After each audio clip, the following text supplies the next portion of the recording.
Il y a 70 ans, après la création de l'ONU, 70 années plus tard, il vaut la peine de réfléchir à ce que les membres de l'ONU ont aidé à réaliser. Au-dessus de la vallée de Baliem, au cœur de la Papouasie occidentale, l'une des régions les plus sauvages et les plus isolées de la planète. Cet homme est le représentant de l'État indonésien dans cette lointaine province annexée de force il y a 50 ans. Tout va bien ici. Il n'y a pas de génocide ici, même si certains le laissent entendre. Il n'y a pas de génocide. Ma vision pour la province, ce que je vais faire pour vous, c'est une plus grande participation des Papous dans le développement, dans les décisions, les responsabilités pour que vous soyez plus forts. Tout cela, c'est de la politique, que des mots. Des promesses qui ne seront jamais tenues dans la réalité. La vérité, c'est que la vie pour les gens ici est de plus en plus difficile. C'est de pire en pire pour les Papous. L'armée indonésienne est toujours là à nous persécuter, à nous tuer. Après les cendres et les décombres de la Seconde Guerre mondiale, les États-Unis ont travaillé avec de nombreuses nations ici représentées en appuyant l'apparition régulière de démocraties solides responsables envers les populations, au lieu de responsables envers une puissance étrangère.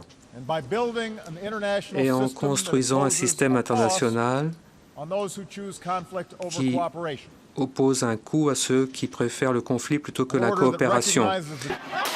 Les forces de sécurité tiennent d'une main de fer la Papouasie. 45 000 soldats sont déployés ici, plus que partout ailleurs dans le pays.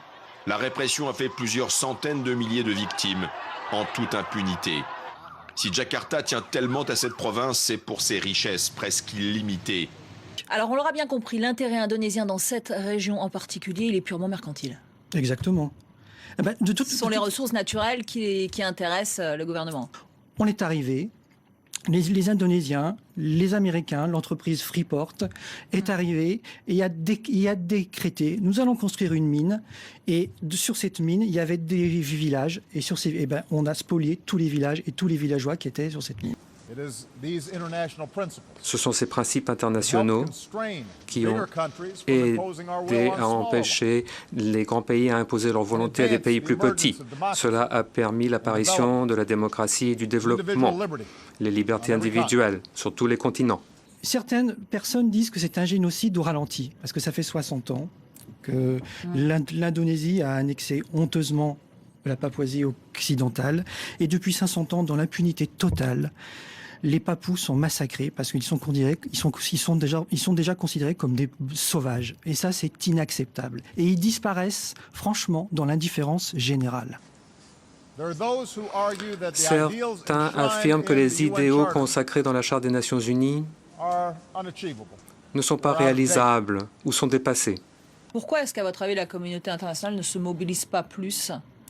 Parce qu'elle a ses intérêts là-bas. Et notamment, je reparle de cette mine Freeport, qui est une mine américaine. Et donc, cette mine est gérée par les Américains avec l'aide des Indonésiens. Donc, et en France aussi, nous avons nos intérêts. Tous les pays de la communauté ont leur intérêt, puisqu'on pille ces richesses. Nous voyons une érosion de principes démocratiques, de droits de l'homme, qui sont pourtant fondamentaux pour la mission de l'ONU. Je veux vous montrer ce drapeau.